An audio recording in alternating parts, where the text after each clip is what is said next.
introduction and also then introduce what you're going to talk about today. All right. I'm Kelly Dressman. As Nell said, I am with Dryland Distillers. I've been with them since they opened the tasting room doors in June of 2018. It's been an awesome process learning about how to actually distill the spirits and then all the different flavor profiles of those spirits where we use grain. We have two whiskeys at Dryland, and Dryland is a small craft distiller, if you haven't heard of us, in Longmont, Colorado.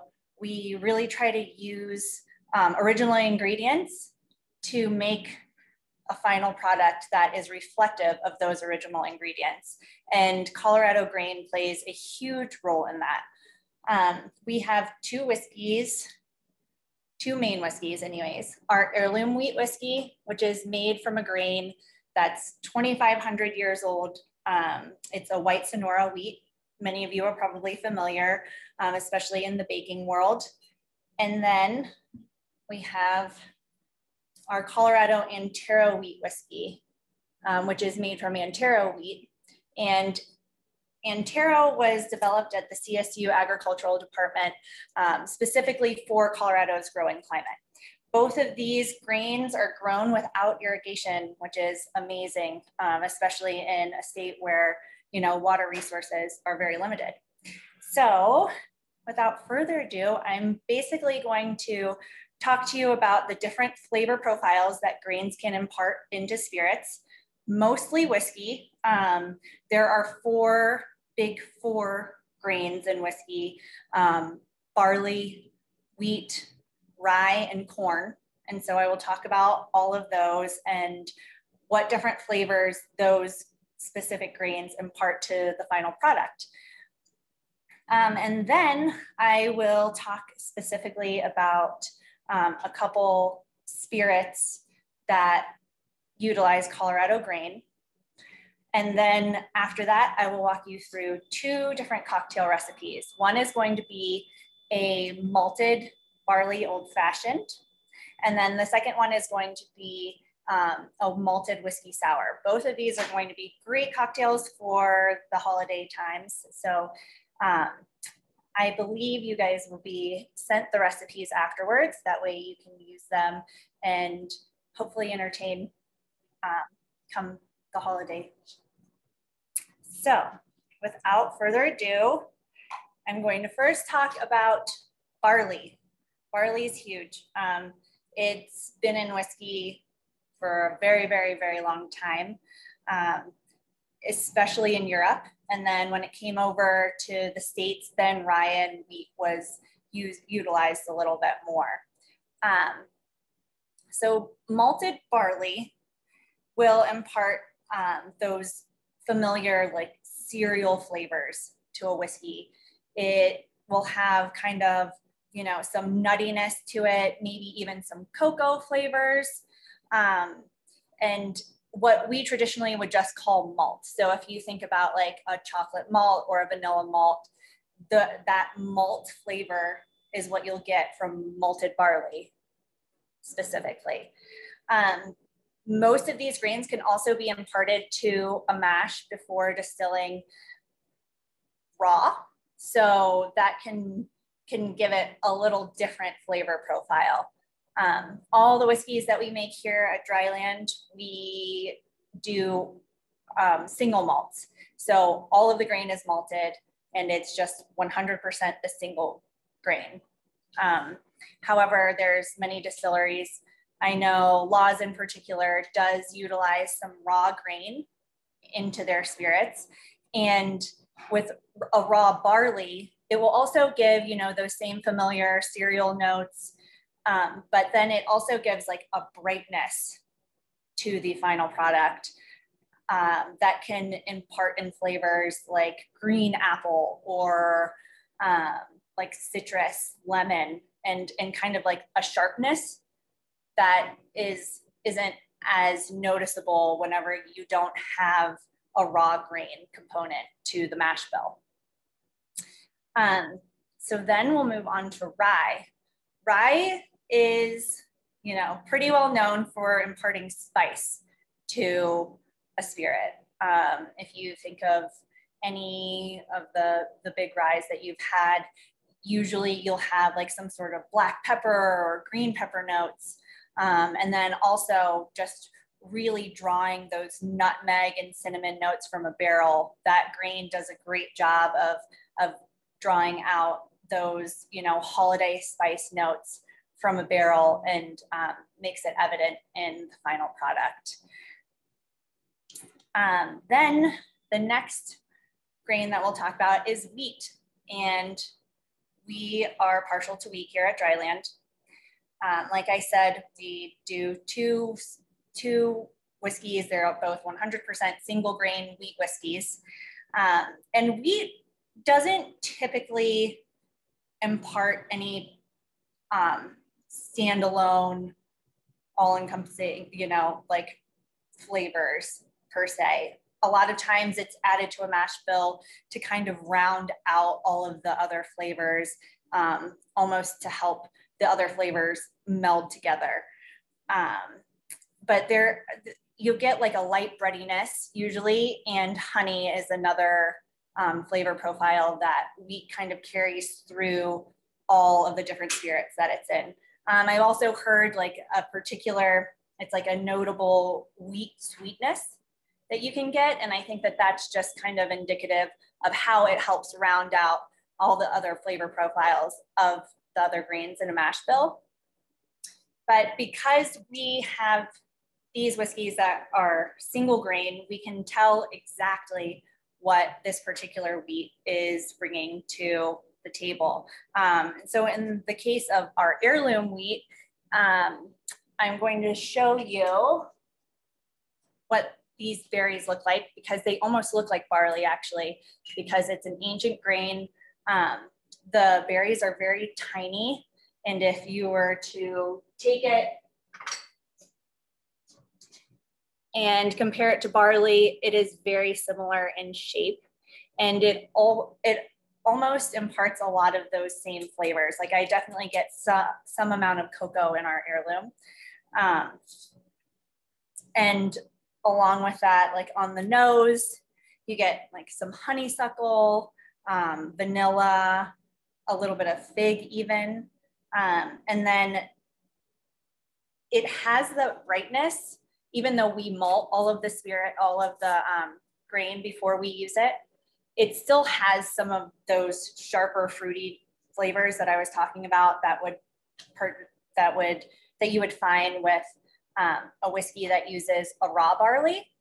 This wheat just has it inherently, even with it being malted.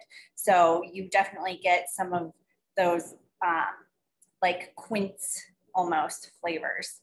And then it has a medium finish, and you get some red tea flavors and a little bit of walnut. So also the nuttiness, like in a barley. Our next one is the Antero wheat whiskey.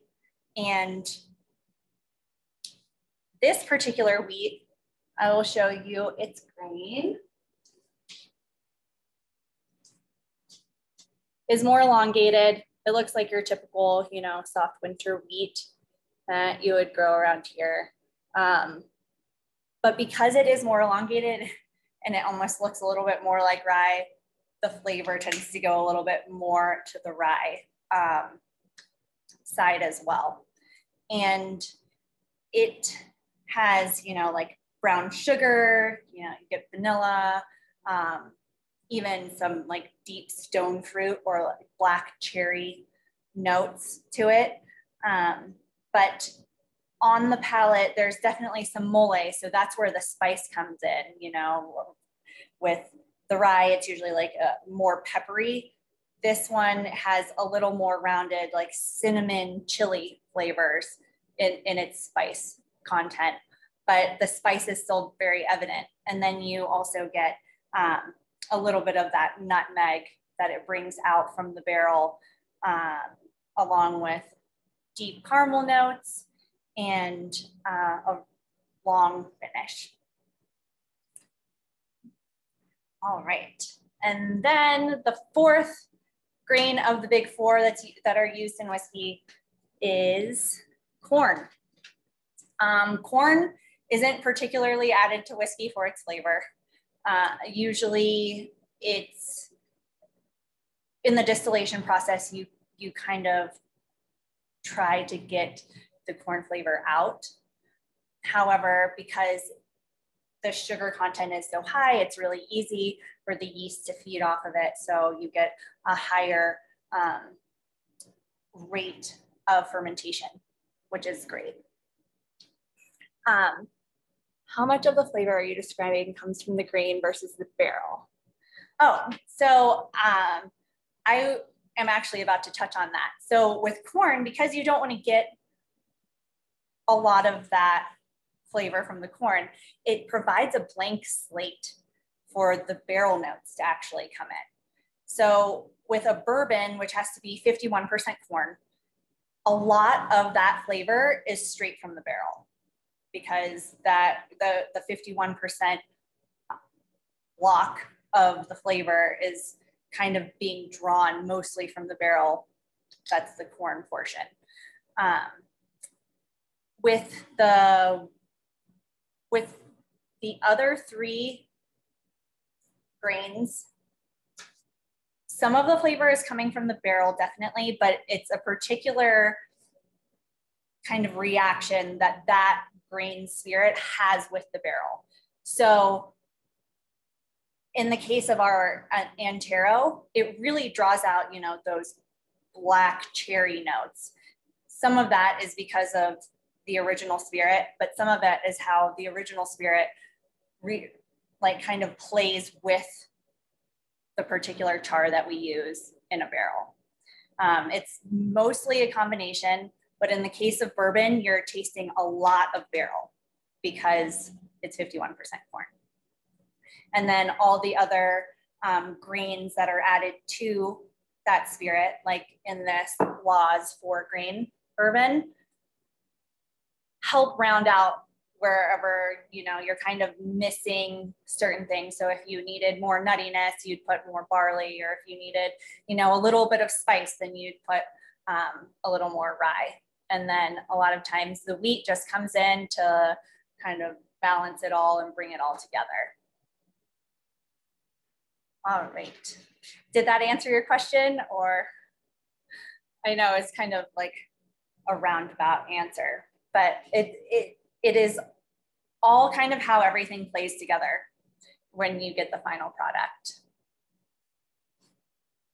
All right.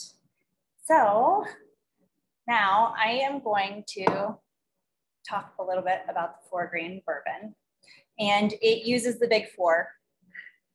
So it's Laws. I highly recommend it. It's one of my favorite bourbons. Nels can probably tell you, as a mixologist or even like home cook, I always think, like, you know, a lot of people will say like less is more. And with some cocktails and recipes, I totally understand that. Simplicity can be amazing, but sometimes more can also be more. So, you know, when you're doing all 4 grains and some of these grains are malted and some of them are raw, I think that it just kind of fills in all these little gaps of flavor. And it just makes a super well-rounded bourbon. And on the nose, you definitely get like the green, like the caramel apple, which I also tend to get more with bourbons. So that could be something that's more indicative of corn as well, as like that appley flavor.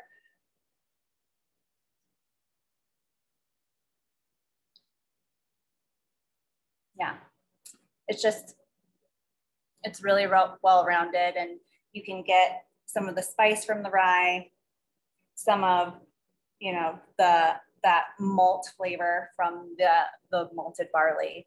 And it's just a delightful spirit, I think. All right.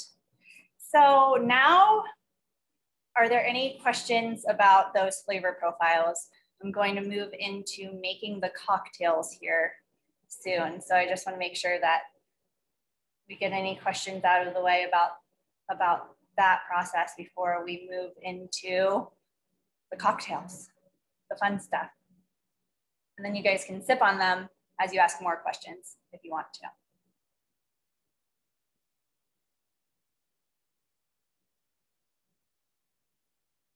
Yes, there are. So we just got a question. Are there any standard spirits that are linked to specific cocktails?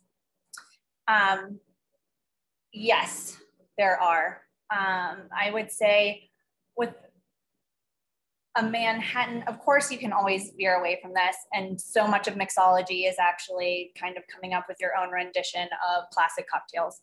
But I would typically tend towards rye for a Manhattan. And I personally tend towards a bourbon for an old fashioned. Our Antero or heirloom wheat whiskey is a great substitute for that though. The heirloom is great for whenever you want more of a soft old fashioned, I think. And then if you want to really taste the spirit and get some of that butterscotch backbone, then go with the Antero. If you're typically a bourbon drinker or a Scotch drinker, actually, like a penicillin is a great cocktail for that, where you use a whiskey, whatever whiskey you want to, for the base, and then you kind of float an Isla region Scotch on top. That way you get some of the smoke imparted as well. So, yeah. Our tour is available at Dryland. So we just moved into this new facility in July and we are super stoked about it. Our tasting room is up and running and we are doing cocktails Thursday through Saturday. I believe 4 to 9 on Thursday and then 3 to 10 on Friday and 2 to 10 on Saturday. But our production, the actual distillation portion, which is in the front of the building that faces Main Street, is we're still working out some of the kinks. We definitely got the tasting room up and running first, and now we're working on some plumbing and you know, all of that fun stuff that comes along with building out a new to you but very old building. So and Nels, you can speak a little bit more to that if you feel the need to, but yes.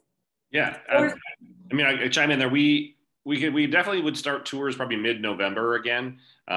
It's such a huge production floor, you know, it takes like, you know, 10 minutes, but it is a lot of fun. So we will announce when we're doing our first batches on our new production equipment, hopefully in mid-November. But certainly come in anytime or give us a call. We are more than happy to do barrel tastings, barrel samples, tours. And I absolutely encourage you, if you're in Colorado, we have one of the largest spirits trails in the country. In fact, I think right now Colorado has the largest spirits trail in the country. And there are some wonderful craft distillers in Colorado, and many of us do tours. So if you have a chance to get out and about, this is kind of a plug for all of the peers in the industry. It's well worth a chance to explore any of the distillers. Almost all of us will do tours. So. All right. Okie doke. Well, I will move on to cocktails then. The first cocktail that I'm going to build, and I'm going to just switch the angle here so that you guys can see what I'm doing.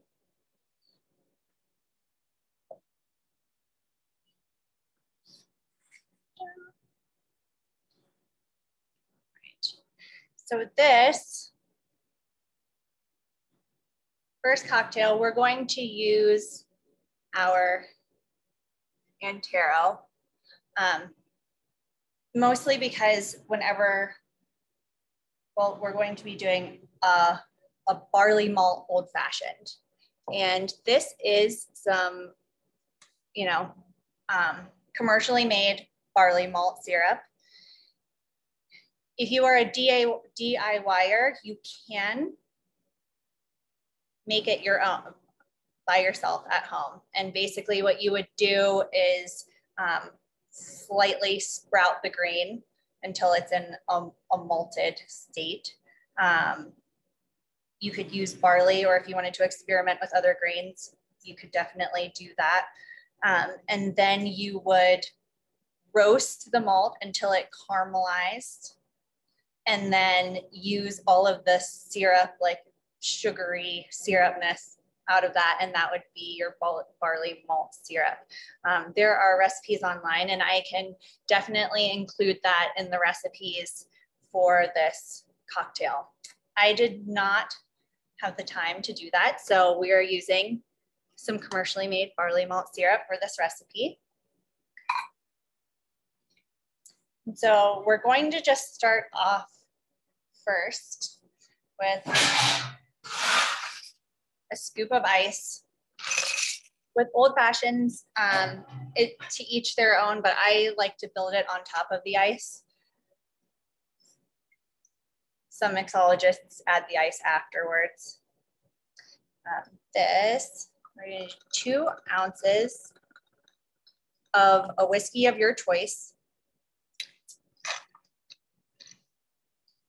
I chose the Antero here just because it has more backbone. It's going to stand up to this barley syrup a little bit better, and especially when there's only 3 ingredients in a cocktail, which it's our Antero wheat whiskey, the barley malt syrup, and then the 3rd ingredient will be some orange bitters. All right. And then half an ounce, or 1 tablespoon of this syrup. You can see it's very thick.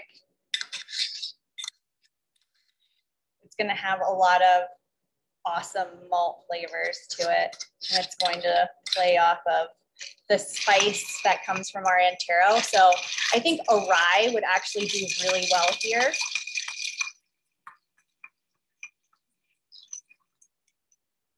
And I'm going to grab some orange bitters and add 2 to 3 drops of orange bitters. It doesn't need much here, but of course, build your cocktail to taste.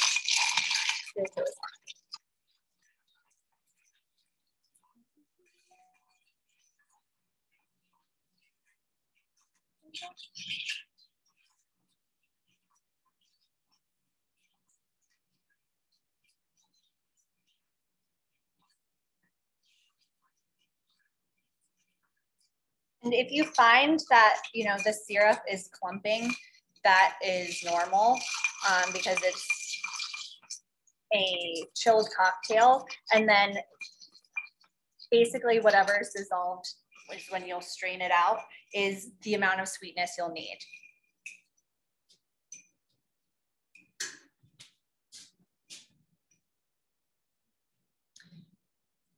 We serve our old fashions over a large cube here in the tasting room. So that, and then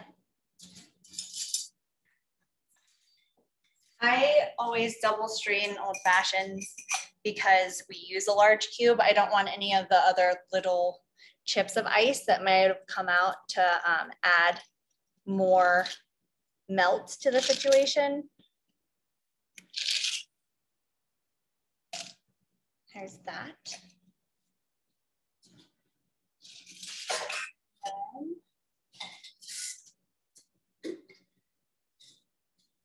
You can use just a twist garnish. And that is a malted barley old fashioned. And like I said, a lot of that malt, you can see even like there was a ton left on the spoon whenever I was done with it, but the amount that dissolved into the cocktail is the right amount.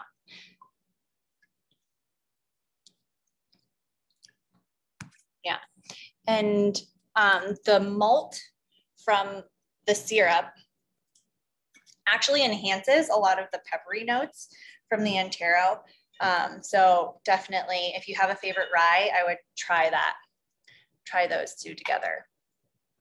Now, the next one we're going to do is a whiskey sour.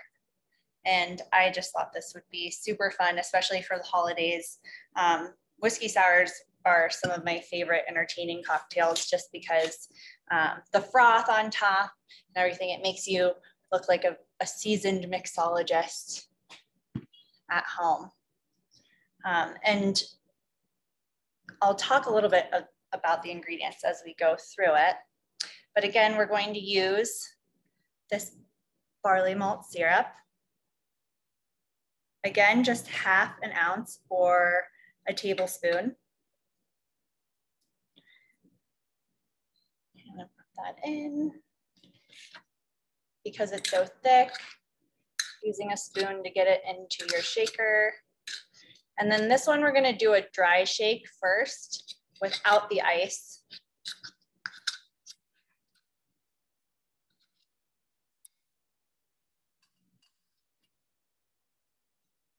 And I prefer our heirloom for whiskey sours. So we're going to use the heirloom. But you can use whatever whiskey you would like. I would say anything with a higher barley content would be great in this cocktail. And then we're going to do a ½ ounce of lemon juice.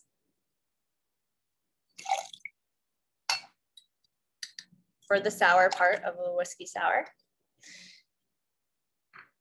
And if you have citrus bitters, you can add some citrus to this, or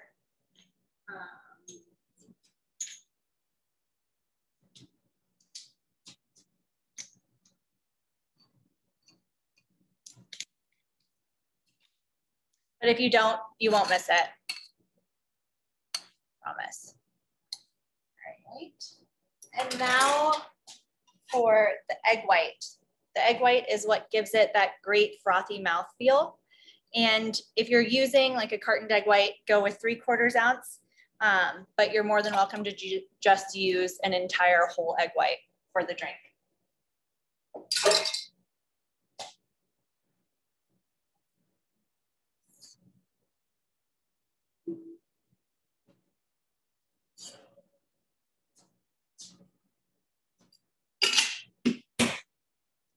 And we're gonna dry shake it first, just to kind of get that malt syrup some time to dissolve with all of the ingredients without being chilled first.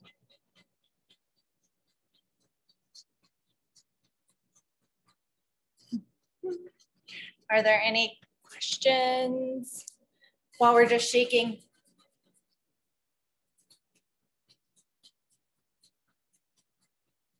No?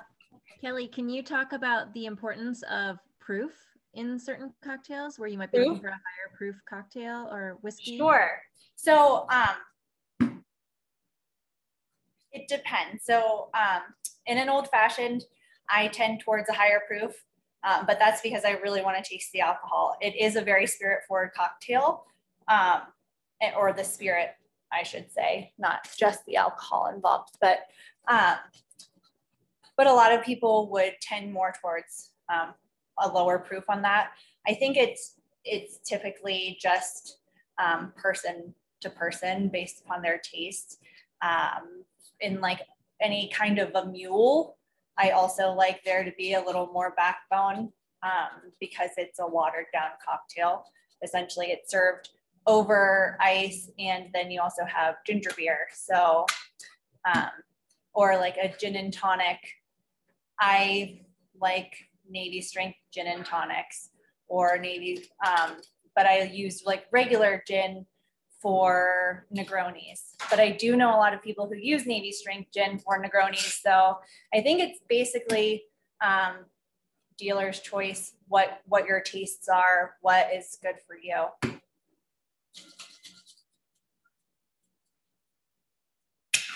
All right, now we've shaken that up some, then you can add some ice to your shaker.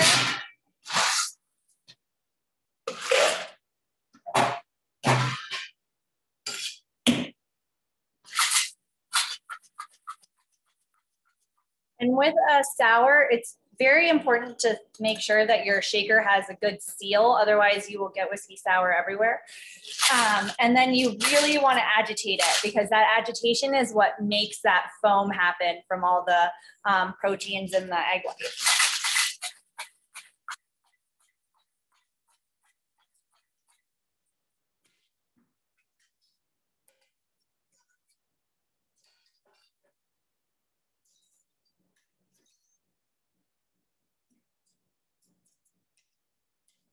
And you do a double strain here.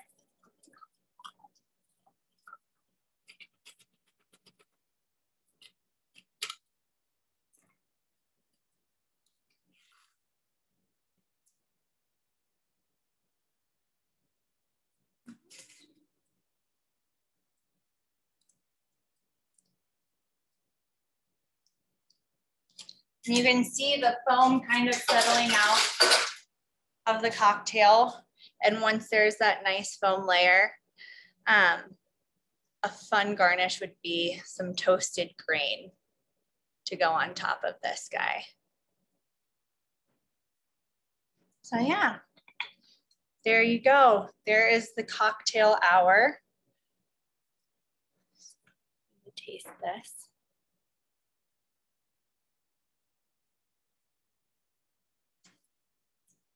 Yeah, and it's refreshing, but it's also warming because of that malt and how it interacts with the whiskey. But the lemon also makes it refreshing. So there you go. All right. Oh, yes. Nice pro tip. That is true. You can wrap it in a towel so that it doesn't get all over you.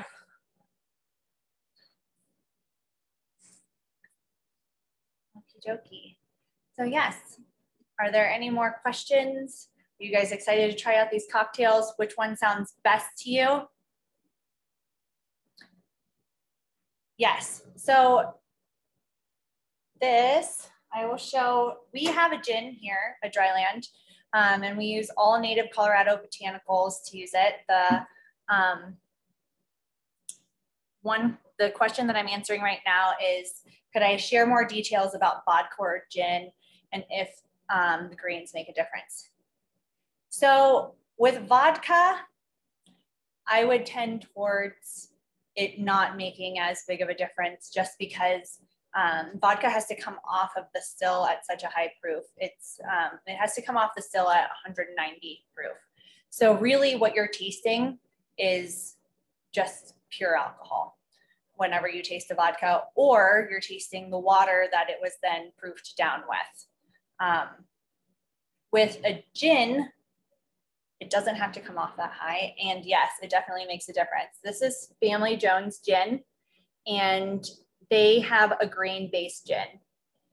Our gin is also grain-based, and I was saying earlier, before I got a little sidetracked, that it's made with native Colorado botanicals, but we use our Antero as the base spirit for the gin. That way it's an all Colorado gin. And then, yes, Family Jones, I'm not sure which grains they use, but I do know that it is a grain-based gin. And in gin, you can tell a little bit more what the base spirit is made with. When we did our gin originally, one time we did like a rum-based gin, like a sugar cane-based gin, and that was less to our palate. We really liked it a lot more with the grain. So it definitely imparts different flavors when it comes to gin. But because vodka is such a high proof, I'm sure there are connoisseurs out there that can tell a difference. I am probably not one of them. Yes, you can definitely use aquafaba instead of egg white in this cocktail. And I would just do 1-for-1. So just 3/4 ounce aquafaba to make it vegan.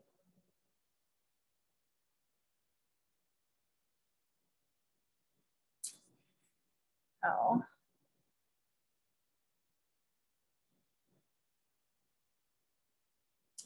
So I'm not sure if all labels will say But on both of these gins, it says gins distilled from grain, and it's a product of the USA. So Kelly, I can help maybe a little bit Yes. on that. We often get the question around labeling and whether or not you can tell whether a spirit is made from a specific grain or whether it's even distilled distilled on site, let alone whether it's using Colorado grain. So there's a lot of different layers to kind of understanding the source that goes into specific spirits. And my guidance on this is there are certain distillers and there are certain types of spirits that you get pretty clear information on the labels. Many of them will say, distilled and bottled, but, using Colorado grain on the labels, but not everybody does that. So if you really want to know a specific kind of history or, traceability of your spirits, the best way is just to reach out to the distillery. Most distillers will be happy, like us, we can talk for a long time about our grain. so most distillers will be happy to talk to you about the grain and the grain source. But it is a tricky thing because there are no real standards around labeling. The Colorado Grain Chain is beginning a program to encourage and use the Colorado Grain Chain logo on products like spirits that are made using Colorado grain. So certainly start to look for that over the next 12 to 18 months as we start to roll out a true kind of a volunteer program where the Colorado Grain Chain logo will be an indicator that you are indeed consuming a product made with Colorado grains. But in the short term, there's with the exception of some specific products, for example, bourbons is are required to have a certain percentage, a large percentage of corn. Gins are required, if it's a distilled gin, they're required to disclose the base ingredient. So you can make gin out of lots of things, sugar, rum, you name it. Sugar cane, different kind of raw materials you can get sugars from can be used to make your gins. So I would encourage everybody, if you're looking for a grain-based gin, that will be disclosed on the label as on most gins. So there's a little bit of finesse that you have to do. You have to do a little bit of homework on many of the spirits to really understand kind of that source grain. It's not an easy path just to looking at the label. So this is a great way to, like you want to know your farmer or know the person who produces your food. The same applies for spirits. Know your distiller. Right.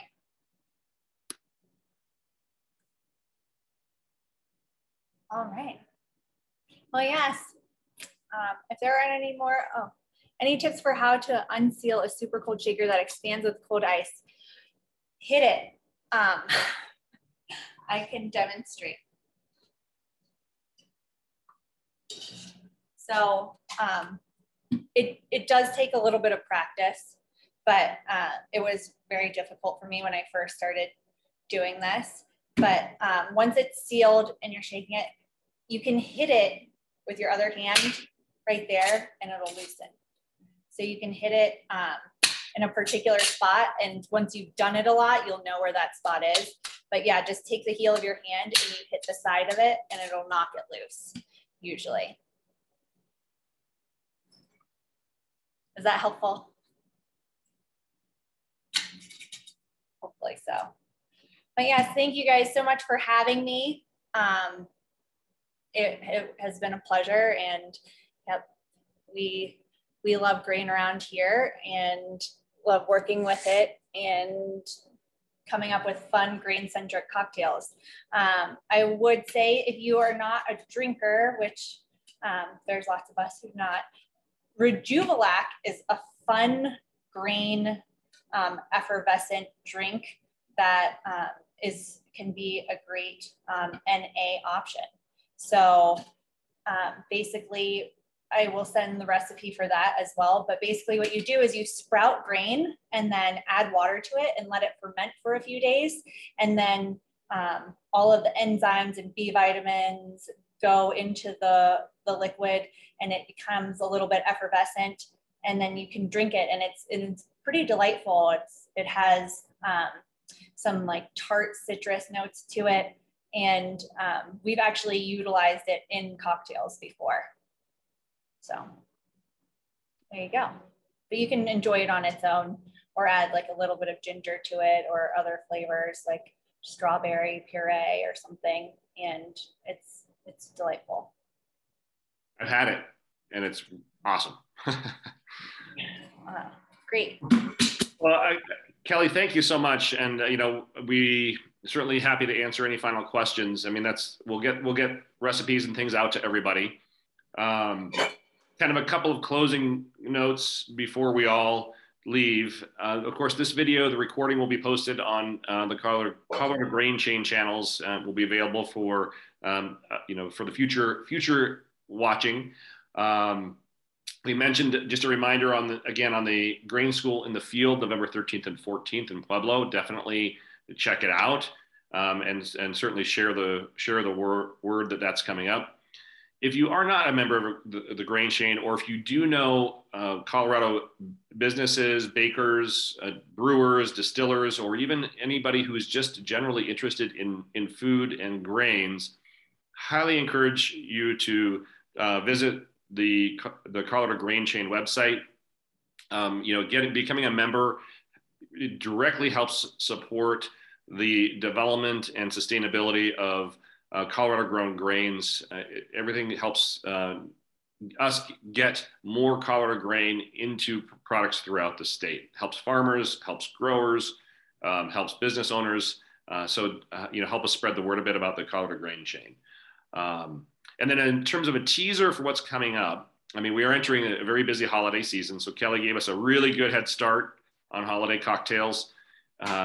We will do our next session. We're following the grain chain of the Colorado Ontario wheat. So the last 3 or 4 of these sessions have been all around the liquid sessions following one variety of Colorado wheat, the Colorado Ontario wheat. So we're going to be able to fingers crossed, get our stills up and running. We'll actually give you a full distillery tour, give you a really good understanding of what it takes to make a Colorado grain-based whiskey in the distillery. And hopefully we'll even have a chance to go full circle in the next month or so back to a farm where we take all of our spent Colorado Ontario wheat, and we basically partner with Black Cat Farms in Boulder to do a composting program. And they're looking at really expanding a composting program there on site using Colorado grain that goes right back into creating more Colorado grain. So I'm proud to say we're closing the grain chain there. So we encourage you to spread the word, and if you can't join these live, certainly worthwhile. Some of the best and brightest people in the Colorado grain chain world are on these webinars. So thank you all for joining, and really, really appreciate the support. Kelly, thank you very much. Thank you guys so much for all your expertise. And I think we'll go ahead and stop the recording, and